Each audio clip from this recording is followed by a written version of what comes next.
Praise the Lord. July 7, 2024 Jesus Christ church వారి అనుదిన వాగ్దాన పరిచర్య. సర్వోన్నతుడైన యెహోవా నామమును కీర్తించెదను. కీర్తనల గ్రంథము 7వ అధ్యాయము 17వ వచనము.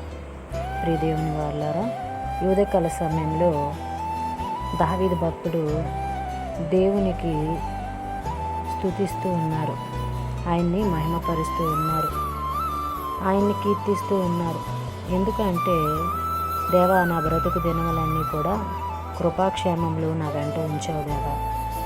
అలాంటి దేవుడివి నీవు, సర్వోన్నతుడివి నీవు.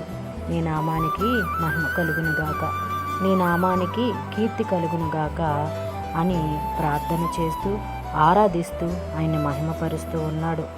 మరలా అంటున్నాడు, నేనైతే నీ కృపాతిశయమును బట్టి నీ మందిరంలో ప్రవేశించెదను. నీ ఎడల వైభక్తులు కలిగి నీ పరిశుద్ధాలయము దిక్కు చూచి నమస్కారము చేసేదను అని మరలా అంటూ ఉన్నారు. ఆయన కృపాతిశయమును బట్టి ఆయన మందిరంలో ప్రవేశిస్తాడట. ఆయన పరిశుద్ధ ఆలయము దిక్కును చూస్తూ నమస్కారము చేస్తానని సెలవిస్తూ ఉన్నారు. ప్రియ దేవుని వారలారా, మనము ఆయన రక్తంలో కడగబడిన వారము. ఆయన మందిరానికి వెళ్తున్నప్పుడు మన ప్రవర్తన జాగ్రత్తగా చూచుకొని మనము కరెక్ట్గా వెళ్తున్నామా లేదా అనేది మనం ఆలోచించగలుగుతున్నామా? ఒక్కసారి ఉదయకాల సమయంలో మనము పరిశీలన చేసుకున్నట్లయితే దేవుడు ఈ దినం ఈ వాగ్దానంతో సూటిగా మనతోటే మాట్లాడుతూ ఉన్నారు.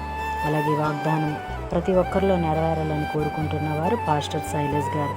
అందరికీ praise the Lord. God bless you. Amen.